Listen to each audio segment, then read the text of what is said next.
What's up, everybody? My name's Chance, and today we're going to be playing a Teysa's Visitation deck.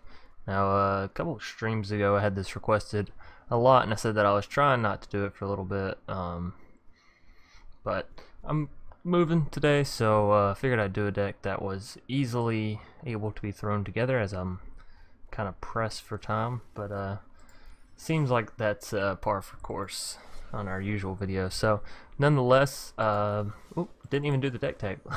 Let's go ahead and do the deck tech or the deck breakdown so you guys can see at least what I'm running, and throw your suggestions wherever you guys think they may be. So nonetheless, starting us off, we have 2 Dawn of Hopes, 3 Tile Takers, 2 Costly Plunders for some card draw. Now a lot of the cards in here are just what I have available, if that makes sense. I pretty much just went through and looked at all the Afterlife creatures I had that could work with Teysa and Divine Visitation, and I looked at the removal and the card draw, and I just added in what I had. So the Costly Plunder I think works out pretty well. Say you have a Divine Visitation down and you have an Afterlife creature you're willing to sacrifice, or even if you don't have a Divine Visitation down, Costly Plunder is still pretty good. 2 card draw for 2 mana, and you're still going to get a creature back out of it. Not too much to be complained at there. Mentor of the Meek, anytime a creature with power 2 or less enters the battlefield, you can pay 1 and draw a card. Cool thing about Teysa is she only has 2 power, so even though she's 4 mana, whenever she enters the battlefield, if you have 5 mana, you can actually go ahead and pay the 1 to get some card draw in as well. Ministrant is just in here for the Afterlife, and fits in the color scheme, as well as Imperious Oligarch. Mortify is in here for some removal. We have Settle the Wreckage for some mass removal. Orzhov Enforcer is actually a really good Afterlife creature I didn't touch on. It has Death Touch, so you have a Divine Visitation down. People really don't want to block against Orzhov Enforcer. They don't want to attack into it, because once it does die, 1, it's going to take away one of their creatures, 2, it's going to give you an angel. So obviously that's a pretty big bonus. Also, all the angels you spawn up off of Divine Visitation get vigilance and lifelink thanks to Teysa, so really cool combination there. We said settle. We have 1 copy of Ritual of Soot, so we can mass remove again all of their 3 mana cost or less creatures. 2 copies of Vraska's Contempt to exile some pesky whatever it may be, whatever we're trying to exile, whether it be phoenixes or whatever. 2 Seraph of the Scales, as this is an excellent card just in general in Orzhov. Seraph is marvelous. We have Teysa, as that is sort of the name of the deck. 2 copies of Divine Visitation, as again, I don't think 3 copies of Divine is ever where you want to be.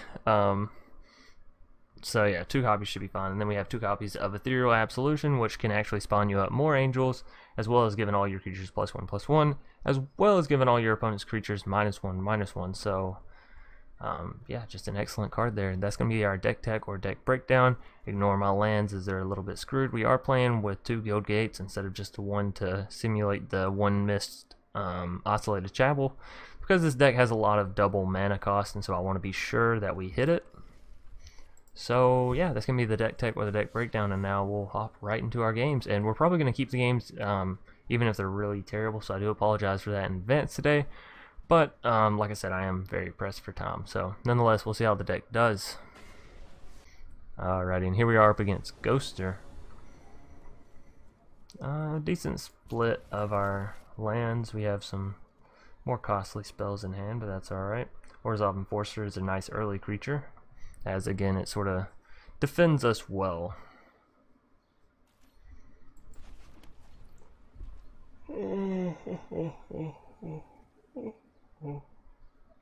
I guess we should have led with a swamp there since we have Vraska's, but I don't think it should matter come turn 4. So we'll go ahead and get down the Enforcer. And we do already have the mana in hand, at least for Vraska, so that's good. Ethereal, we're still 2 away on, but there's no telling what our draws could bring us.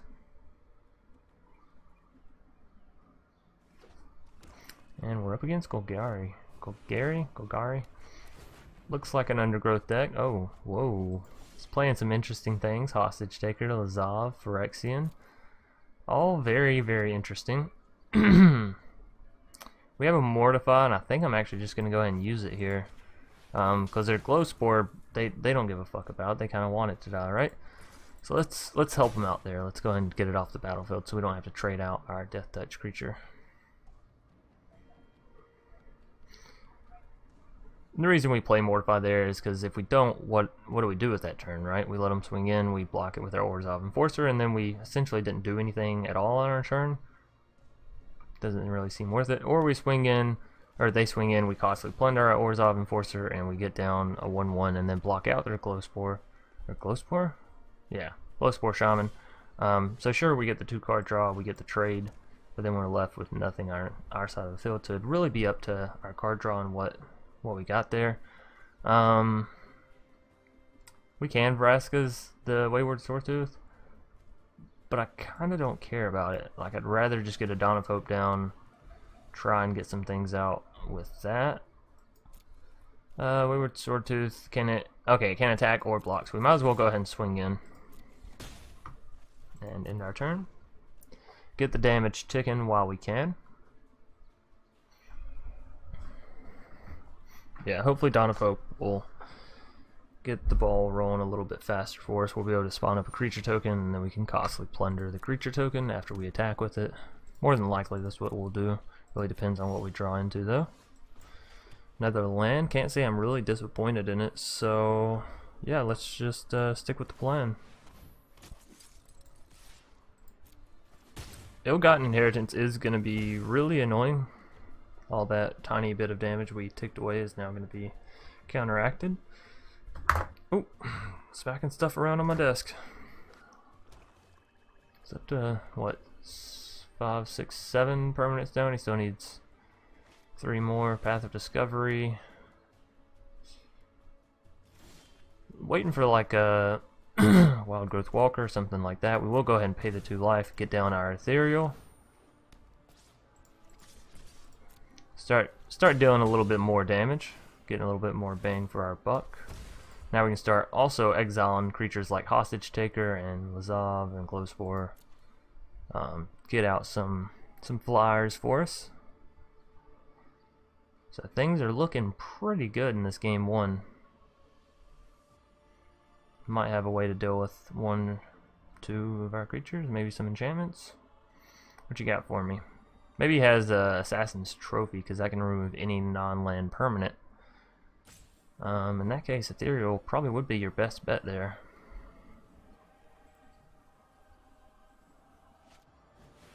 Hungering Hydra. That's a card you don't see very often. Isn't it whenever it's damage? Yeah, put that many +1/+1 counters. Well, let's be real, we're probably just going to exile. Exile the Hydra there. Bye-bye. And do we want to pay the 2 or do we want to get down to Tithe Taker? Let's pay the 2. Let's see what we can draw out. Ministrant. Okay. Still looking for a Divine Visitation or a Teysa. Either is fine. We can go and swing in with the Orzhov Enforcer if he wants to trade out the Sword Tooth. I'm alright with that. Oh, he does. Okay. Yeah. It's fine by me. We'll get a 2/2 flyer back from it.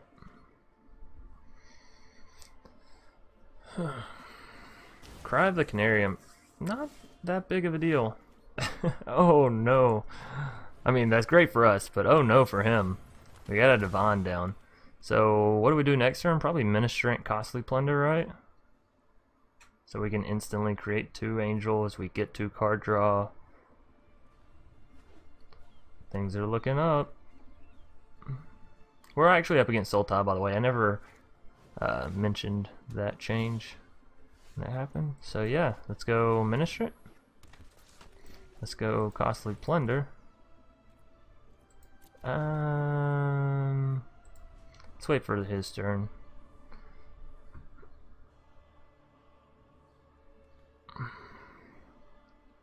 Wait and see if we can burn some kind of exile spell out of him. Because he definitely doesn't want us to kill our Ministrant, so let's just wait. We can always play Costly Plunder at instant speed as well, so always smarter to wait with your instant spells, and sometimes I do forget it.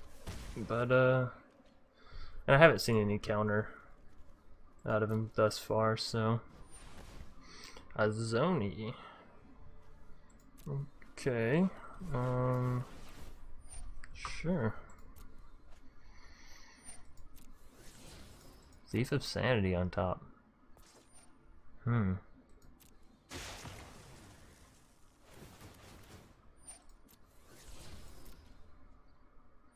It's weird because it's not showing his little insects. Oh, because they all died immediately thanks to Ethereal. Alright. Let's costly plunder. Get in those big boy angels. Yeah, nice. Alright. Now we're cooking with grease. Is that it?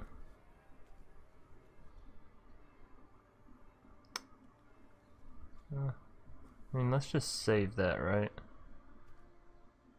Could exile a creature. We could spawn up another angel with Dawn of Hope.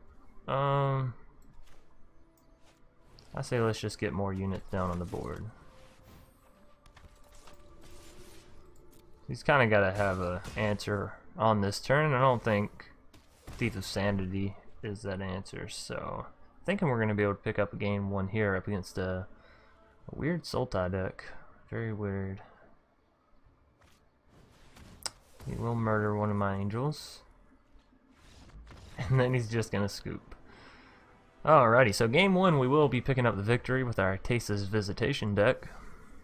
And yeah, I gotta say I'm enjoying it so far. So let's go ahead and hop into a game 2.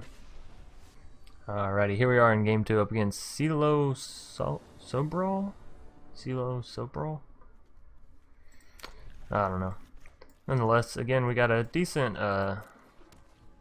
land stack and creature / removal stack in our early game here, so again, we'll run out the Enforcer. She managed to make it all the way through last game. Let's see. In a Llanowar. Alright. So we have the option to just mortify the Llanowar.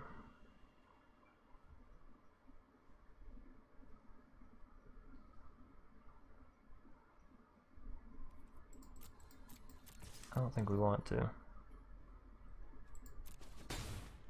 We're up against another Sultai deck. I think we'd rather save than mortify for whatever kookiness this player has planned. Jade Light Ranger. Another weird Explore deck with Hostage Taker. What is going on? What is happening to the world? Alright, so they draw a Hostage Taker. They can probably use her, but they probably won't be able to use her plus use whatever else. So I think going ahead and throwing down a Teysa is fine. And we'll keep the Enforcer back to defend with. So yeah, they can cast down Hostage Taker and take our Teysa. No, we're just going to go for the Midnight Reaper. And another Llanowar. Okay. Ooh, Settle is nice. So we have those two. Still can't play anything, so maybe we just spawn up a creature token.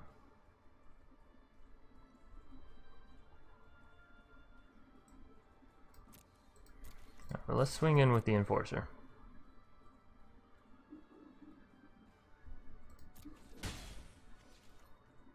And we'll end our turn there. We can play everything else at instant speed.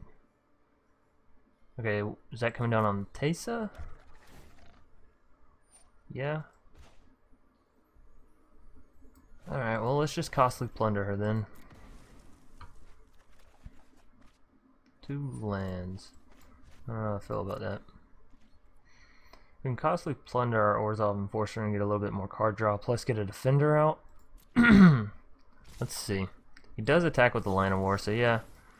I'm kind of liking that play. It does leave our board very barren, but yeah, there's some more cards for us. So we have plenty of creatures in the deck. Let's get rid of some of their ramp.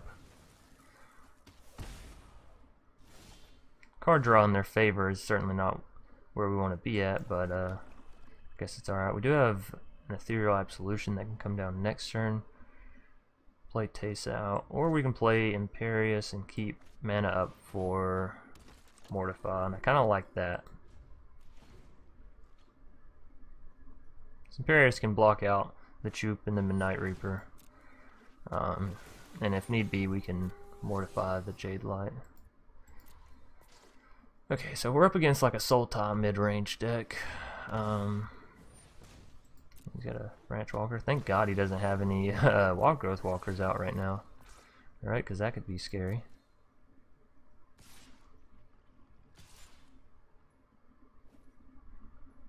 Okay.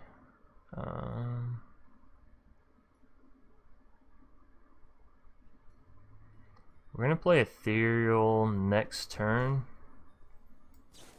So let's just mortify the Jade Lot and we'll just let the damage pass through from Choop. Well, should we? Nah, maybe not. So we'll have another 2-power defender on this turn, and he doesn't have anything that has 3 toughness, so although if he plays, oh, this is so terrible for us. I guess we just have to play for the settle.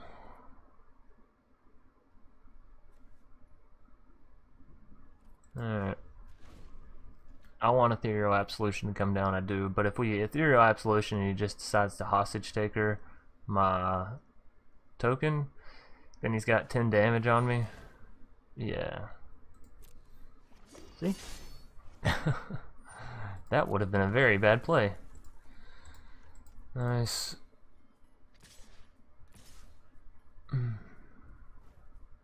Oh, I'm fine with settling just 2 creatures.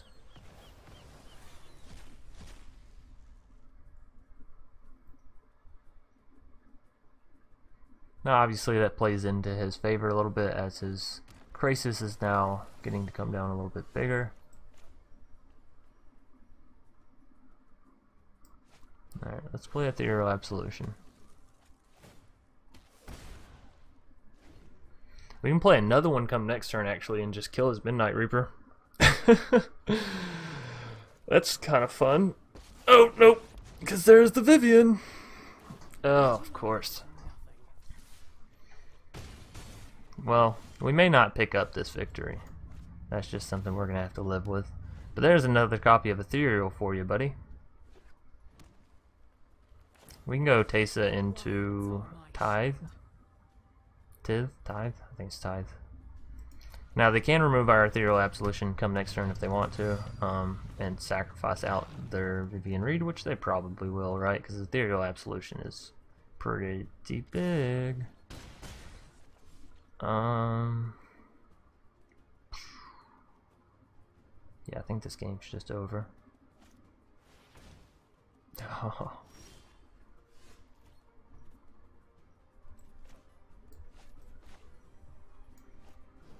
Alright, well, this is the more mana efficient play. Choop comes down and kills Teysa. Jade Light comes down and heals them up. Vivian kills our Ethereal, and he swings in for the lethal. I'm thinking that's the order that things will play out. Now you Jade Light. Oh, should have used Vivian first. I didn't even think about that. He didn't either. So, at least I wasn't the only one to make that mistake. But that's probably exactly how I would have done it too, and then I would have been like, oh yeah, Vivian minus, you know. No? Why? I have 5 health. I think you have enough damage to just finish me if you just remove the Ethereal. Hell, you have enough damage without removing the Ethereal. This is one of those players that doesn't like to math. They're like, no, I don't feel safe unless I know everything. Well, alrighty. I mean, we can mortify the Wild Growth Walker and still get down to Ministrant. Sure, seems like a cool deal. Somebody is texting me.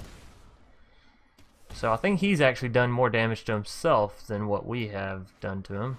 That's okay.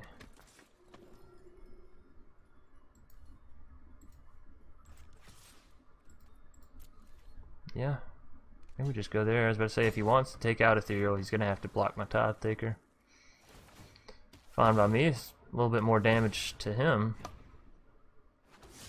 But Ethereal is probably getting minus this turn, which means his Vivian will die come next turn, actually. Thanks to our little flyer. I don't think we got this game, but we've certainly done better than what I thought we would. Oh no, here comes his Krasis. We don't get to kill the Vivian. Sounds about right. We're sitting at 5 health, but he's only at 10, so it's, well, why would you not max out there? Like, that's 3 extra. That's an 8/8. That's, what are you doing? Maybe you wanted to play something else? But what do you play for 3 mana, right? Not that. I was thinking maybe a, no. What is that card he had earlier? Oh, it wasn't even him. It was the other guy we were up against. Okay, well.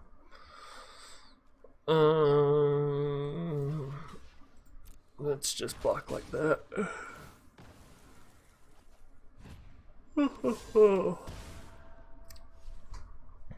Yeah. Do we have a Cleansing Nova in this deck? I can't remember. No, we have the Settle, but we already used it, so unfortunately I don't have any copies of Kai's Wrath. Ooh. I think that's just GG.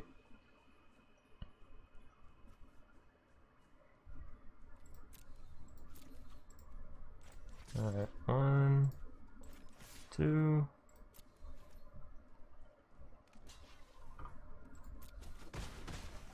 Alright, so bye-bye Vivian. We did finally manage to get her. And then we'll end the turn. He says good game.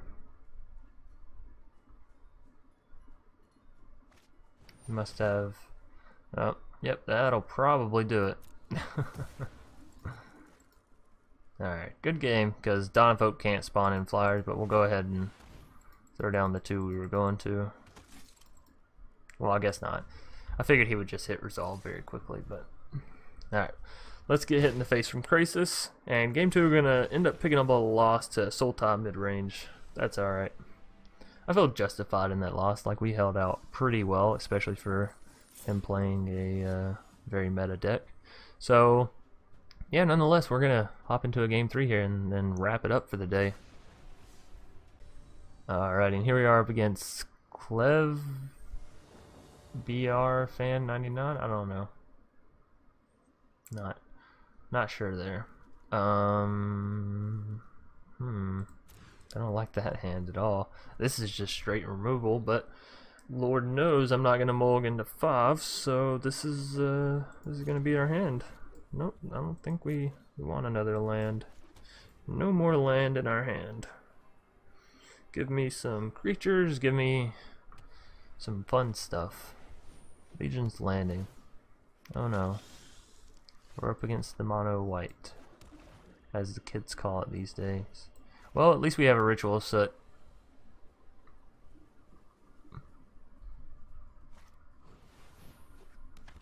Oh. Mono white with Tithe Taker.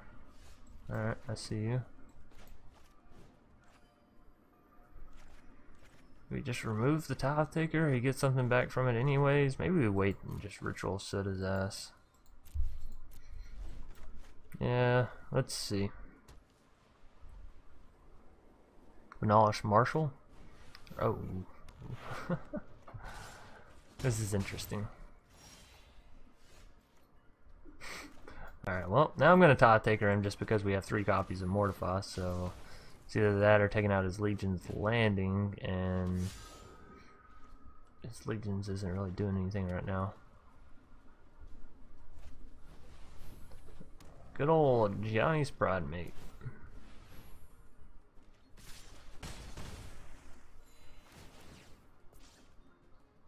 This is interesting. Well, we could just mortify the Ajani's, but sort of need something to start dealing with creatures, so at least this way we can chum block and get a flyer. But yeah, we need one more land. Unfortunately, I guess the game doesn't realize that we're not playing our 13 land decks anymore. That's okay. I'm sure we'll draw a land eventually. Surely it couldn't take more turns in a deck that has 24 lands to draw a land than a deck with 13 lands. I mean, obviously, probability-wise, it could happen. Probably does happen. Very well shouldn't. So yeah, we just ritual sit here and say bye-bye to everything. Oh, that was nice. Alright, so Johnny's gonna live. Super unfortunate for us. And he's gonna get the afterlife, so yeah. Game 3 looking to be over sooner rather than later. Of course, we can still Vraska's Contempt the Johnny's. But it's looking rough. Looking really rough. Rogue's Glove is drawing him a lot of cards. Maybe a highly underrated card there. Maybe. Alright, so let's just Vraska's. We could Orzhov Enforcer and hope that he doesn't attack, but we need the life, so let's just get the Ajani's off the battlefield.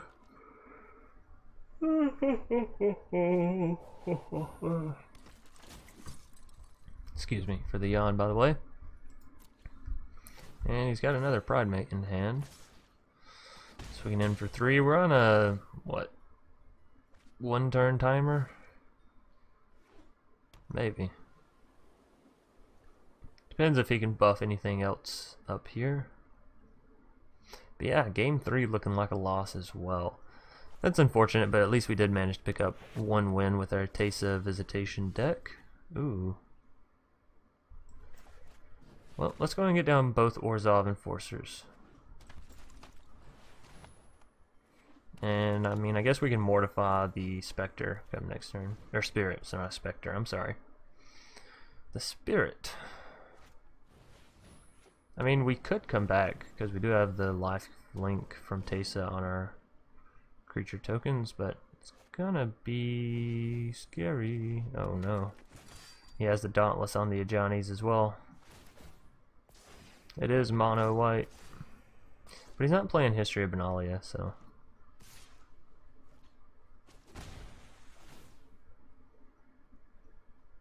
Alrighty. Well, I think we just have to go ahead and mortify the little bug thing up there, the little spirit.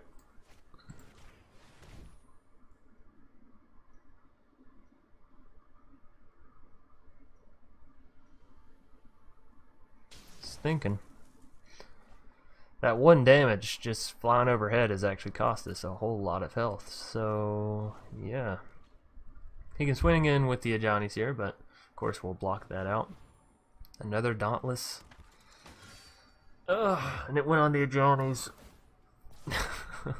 Right? Yes, of course it did. Alright, well, let's force him to sacrifice. He'll probably sacrifice that one, right? He may sacrifice the one that's not attacking. We only have 5 health. I think that's GG, right? That's GG no matter how we decide to block this. Oh no! Alright, good game. And a Sheltering Light just to top it off. Wow, this guy's mono white deck. A bit on the rougher side, but it managed to take us out, so, you know, who am I to judge a deck that beats us? Alrighty, well, we are going to call it for the day. As I said, I do still have a lot of stuff to do. So I hope you guys enjoyed the Teysa's Visitation. If you guys have any, you guys or girls, have any suggestions for the deck, this deck, future deck, past decks, you guys know the ordeal. Be sure to leave a comment down below, leave a like on the video if you enjoyed it, and if you're new here, consider subscribing. It's free, helps support the channel. We're trying to get to 1,000 before April so I can do the War for the Spark, or War of the Spark pre-release event. Sorry, I feel like I repeat these words so often they just become like pre-hardwired into my brain. Nonetheless, everyone take it easy, have a nice day, night, whatever, morning, whatever time it is where you are. Enjoy it. And yeah, I'll either be back later tonight or tomorrow. Until then, peace. What's up, everybody? I wanted to take a quick second to thank everybody who stayed all the way through the video, as well as give a special shout out to all my patron donors for helping support the channel. If you too are looking for ways to support the channel, consider hopping over to patreon.com/drspelkin. Try to make sure all support given to the channel is returned to those giving.